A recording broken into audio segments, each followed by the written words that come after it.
So not many of you have a personal assistant. We want to change this. Why do you need a personal assistant? You have to think about your goal as a founder is to increase your hourly rate, an entire finished application form for you that you can just take to hire a PA. I'll show you the overview how everything works, hire a PA, and then later the PA or EA can help you like you guys do with the applicants, and then you build an agent from there. And then we have more best practices that they collect to make themselves more productive, and we have more tools. Let's get started. How do you hire an A-player personal assistant? So the first thing we need to ask ourselves is, what is actually a personal assistant? And very often people ask also, you hear this a lot, personal assistant versus executive assistant. Who of you guys knows what's the difference? Anybody? Any idea? Philip, what do you think? Personal assistance keeps track of your personal stuff, like booking flights, private flights, looking for hotels for your holidays, buying your wife a gift, things like that. Yeah. And executive assistance is taking care of the things in the business, like the operative things, like booking a flight for business and maybe also paying some invoices. Exactly. And talk to the accountant. Exactly. 100% correct. So it's like literally business versus personal areas. And what's maybe important to understand is as well, sometimes it can overlap, right? As you can see already with the flight booking, it can overlap a little bit. That's why you don't have to be too strict with the differentiation. And I'm going to show you then also in the hiring SOPs how to make the differentiation, right? But what I want to share with you is, why do you need a personal assistant? And even if you don't have much for the business side, even if you only focus on the personal side, why that itself, even if it's just part-time, would already be worth it for you. Because usually there are so many things that take up your time and your attention that add another thing to your task list, that if you delegated this to someone, you wouldn't have to worry about this. Why I want to quickly show you here in our SOPs some examples of why you actually need a personal assistant. And here are some of the main responsibilities. You have administrative tasks, emails, calls, appointment scheduling, organizing some data, spreadsheet, finance management. Then you have calendar management. That's for business and personal. So think about birthdays, special occasions, doctor appointments, blood tests, for example, something we have done recently, stuff like this to be scheduled. Whole travel research, think about your next vacation. For example, Greta, she has like completely researched our whole Christmas vacation, booked the hotel, found it, all of that, communicated with them. Especially if you want something nice, it takes some time, to find something that you really like. They can book flights, arrange accommodation, make travel plans, document everything for you. And even on a day-to-day basis, do research, maybe find restaurants for you or any treatments to be done. So any doctor's appointment, or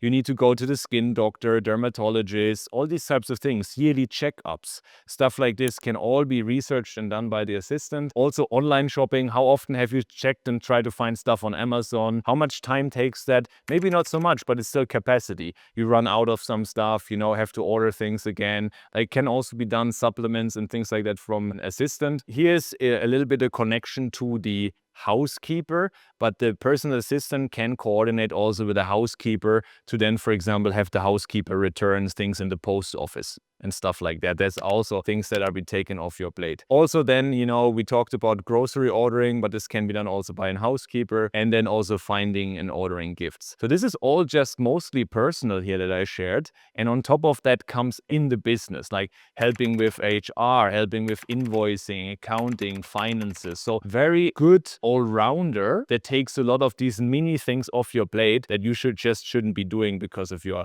hourly rate. In a nutshell, the way we say it is like, you have to think about your goal as a founder is to increase your hourly rate or your dollar or euro output per hour. So if you think about how much money is your business generating, and out of that, how much profits are you taking home? And then you can also think about how many hours are you working to achieve this, right? And so your goal is also that you are increasing that over time. And so then you should actually not be spending like time on like these little mini things that someone else should be doing for you. And it also goes back to like, what are you doing on Saturdays? Like you could, do you then just start cleaning and washing the dishes? This goes back to the housekeeper. Or do you start like researching things and, oh damn, I need to do doctor's appointment, or this has to be done, and so on. Also frees up time and capacity for you. So that's why what we're going to do now is we're going to go into the complete hiring roadmap for a personal assistant. I'm going to show this to you in more depth here in our SOPs. And then afterward, show you the overview, how everything works. And then we go into a Q&A into the areas that you you are most interested in so I can answer your questions, okay? Let's take a look at the whole hiring process overview here together. So here's the personal assistant hiring process. The first thing you always have to do first is you have to get clarity on the position and the profile that you're hiring for.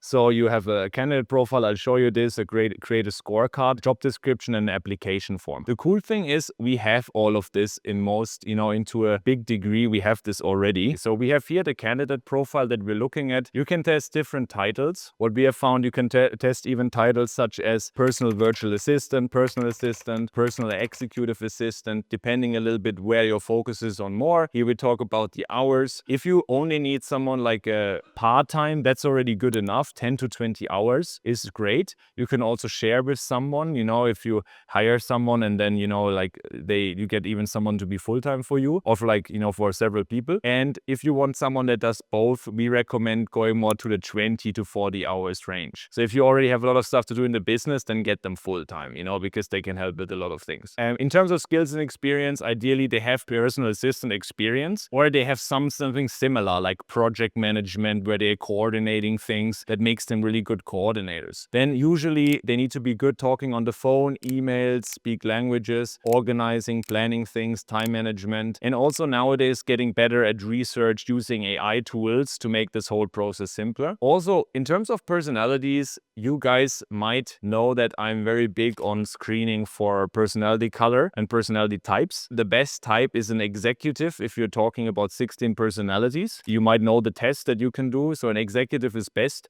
for these type of things. And this is usually a little bit red-blue with some green elements if we're looking at the color map. More of this is also explained here. Maybe for some of you guys who don't know the system yet, if we're looking at this, it's basically someone in the colors red, blue with a little bit of more into the green here.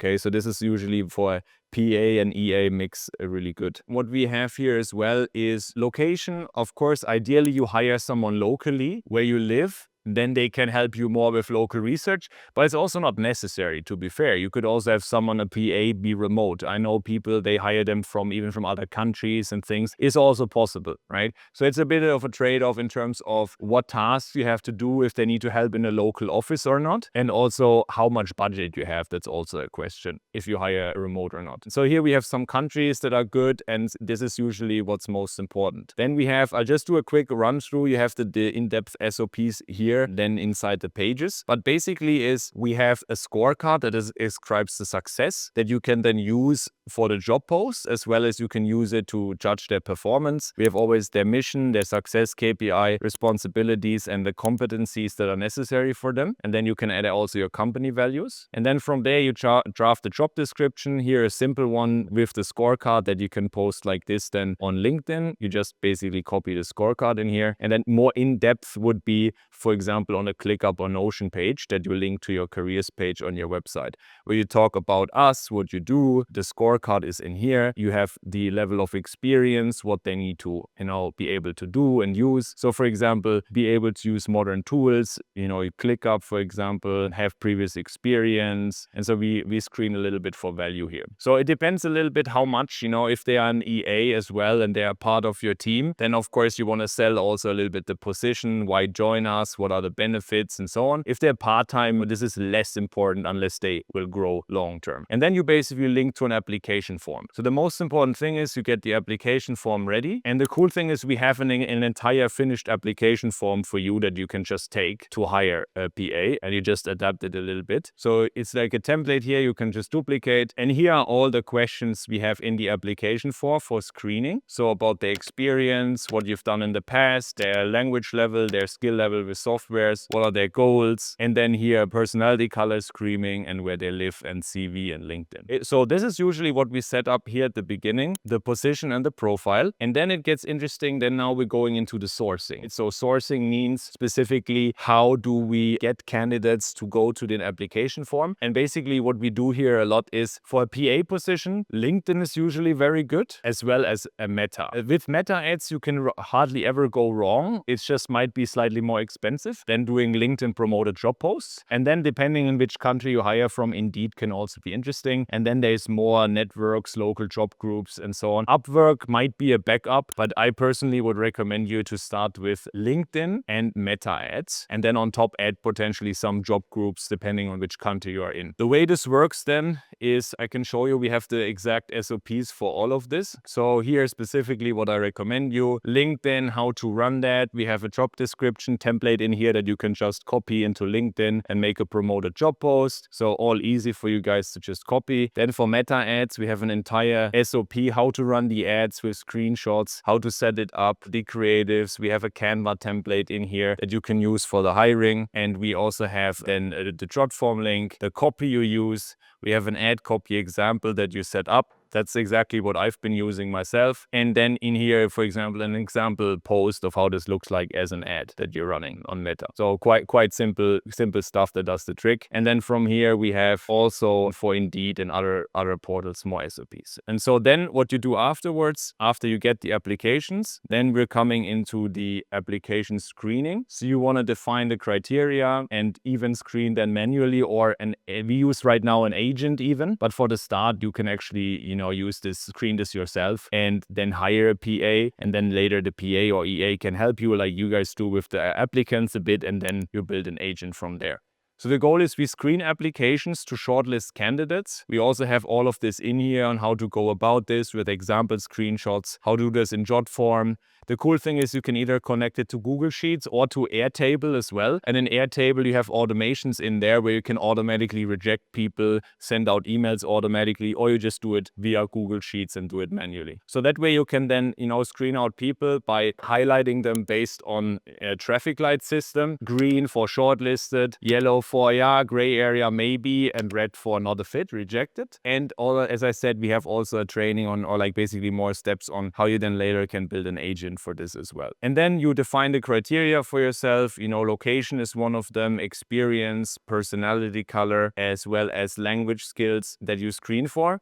And what's powerful is what we have here is that you will do a pre-interview screening where, you also need to check nowadays for, do they just use AI to fill out everything, or do they actually give a good vibe in the application, right? So that's something to check for, because if they do only use GPT for everything, it's usually not a fit. So we have a complete checklist to check for when you screen the application. We have a template for you on how to break down also the funnel to see where you get the best applicants from. Is it more LinkedIn or more Meta ads? And then after this comes the part where we screen the applications that are shortlisted. So we shortlisted, let's say, our 10 good applications. And then what we do is we send them a shortlisted email and we say like, hey, you've been shortlisted. I want to send you the next steps. Please reply yes if you received it, and you get the next steps, right? And then from there, we usually ask them for a video introduction and give them a mini task to complete. And if they do this well, then they will be called with a phone call. So the way it looks like this is, here's the email. We have the whole template for you. Here we share the next steps for them with an email as well. And then we have actually here the entire test tasks. This is the page you can then just share with the assistant. You just share this page in an email and say, here's your task, and let me know by when you will have it finished. That way you search if they can read and follow instructions, because it's very well written out. Here's again the form where they have the info that they remember, and then here's your task: record a short intro video with Loom, have your camera on 5 minutes. They talk about their goals a little bit, and then they have a mini research tasks where in our case we did something like we had them search for a restaurant that is 100% gluten-free, and they should do that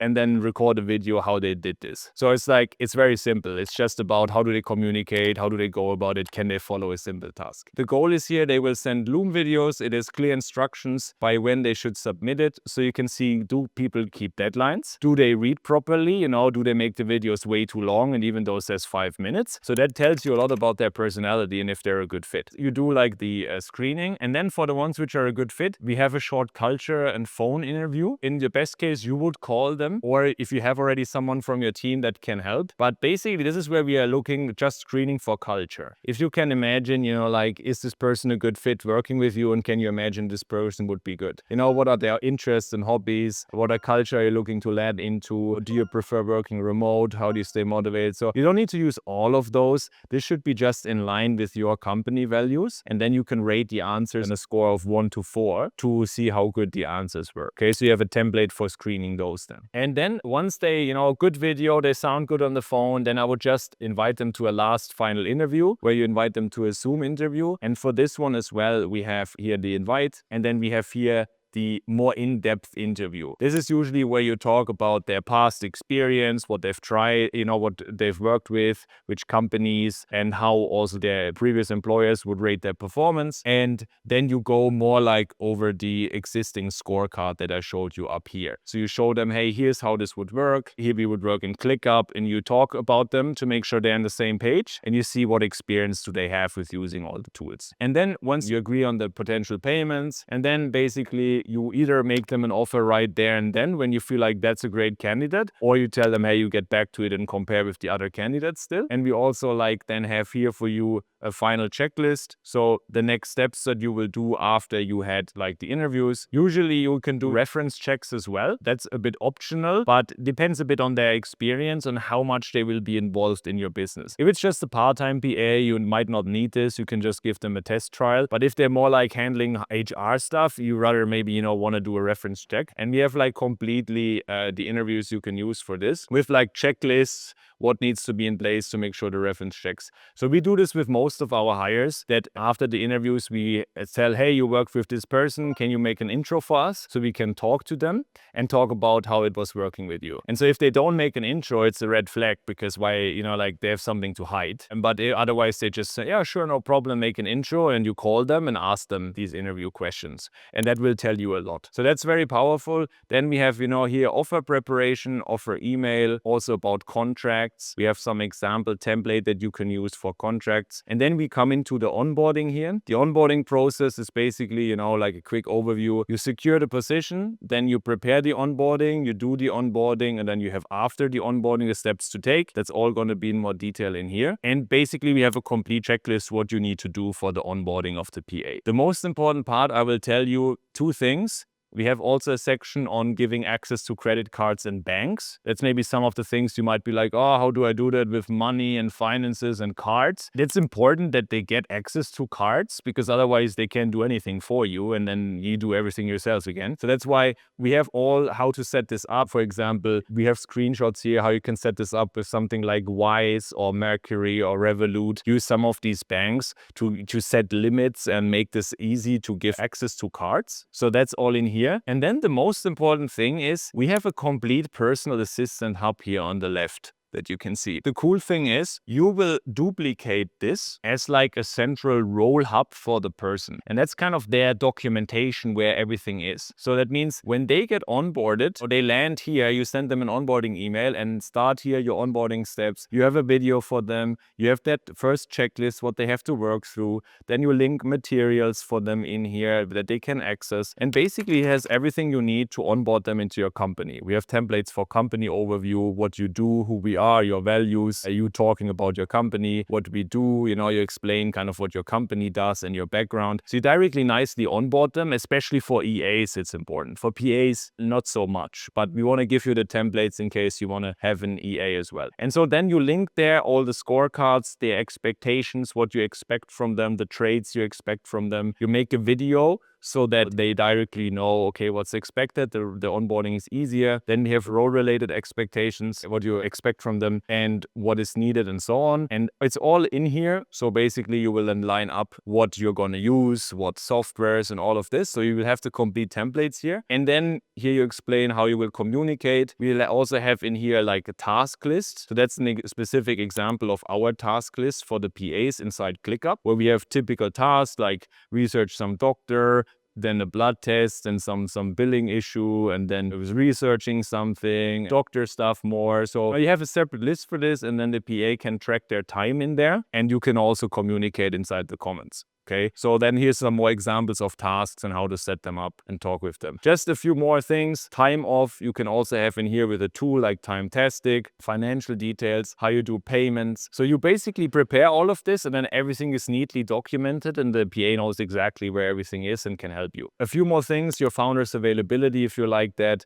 And then we have more best practices that they collect to make themselves more productive and we have more tools. A final thing I want to show you here is this one I think has been very interesting and very helpful. It's basically once per month. It's helpful with a PA to have themselves reflect on their tasks. Because a PA is such a position where unless they're like an EA and they're like in your business, you don't necessarily need constant meetings with them. And that's why what's helpful is already to have some form of an async reflection where once per month, for example, she collects all the tasks that she tracked time on and just basically does a reflection how satisfied she was with the result, how good she rates her output, her time management, kind of some learnings and reflections for the future. And then even you can make comments in here and say how you satisfied were with the task. And then over time, you train your PA to get better and become more efficient and you guys just work together so much better. So this just have this as a recurring task once per month. And then they fill also out like questions like this. Where was I not efficient? What did I learn? How will I get better? Rate my time management. And then also how can you help them feel better in their role? So it's like a little bit of a development. For other positions here, you have one-on-one meetings. You want to have meetings. We also have complete agendas for this in there as well. Show this one here as well. You have the overview here again inside the board and as a picture. And with that being said, we can move to Q&A. Who has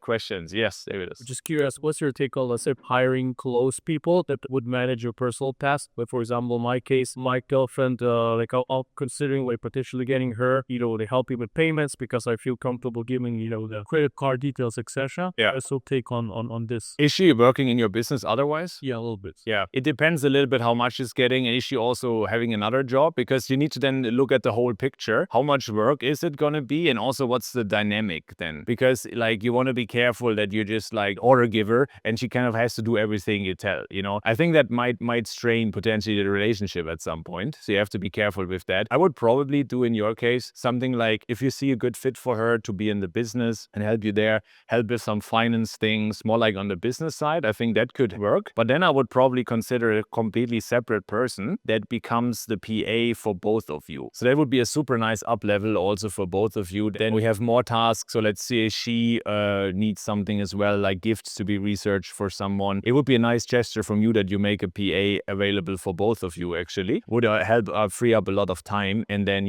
she can focus more on the business tasks. So she's more like EA. And then I would have a separate, even just part-time PA. But because these things then, do you then want your partner to constantly search like doctor's appointments for you and things like that? I would say it's getting too much then at some point. I would have a separate person for this. I have a question. So would you also give her like a research concert tickets, sports tickets? Yes, all of it. Everything personal that helps you. So for example, I'm like a little bit of an optimizer. So for example, researching some gadgets or some stuff that you need at home where you would be like, oh man, I shouldn't spend time on researching these things. I just get someone to do this and then figure it out and then we buy this, So there's a lot of things. So do you also maybe small decoration for your home and stuff and you say, okay, that's in my style, I like this? Actually, the housekeeper does this for us. Yeah. But we're a bit lucky because we have a housekeeper who's also good at this, who's also good at organizing, not just cleaning and cooking, but she's also good at organizing things. But you could have, depends a bit on the skill. If you have a PA who knows your home, you could also make them a video and say, hey, could you research some things that fit in here? Could also work. But I think it's better to have someone as a housekeeper who knows. And then they can actually arrange stuff and so on. I'm currently also considering to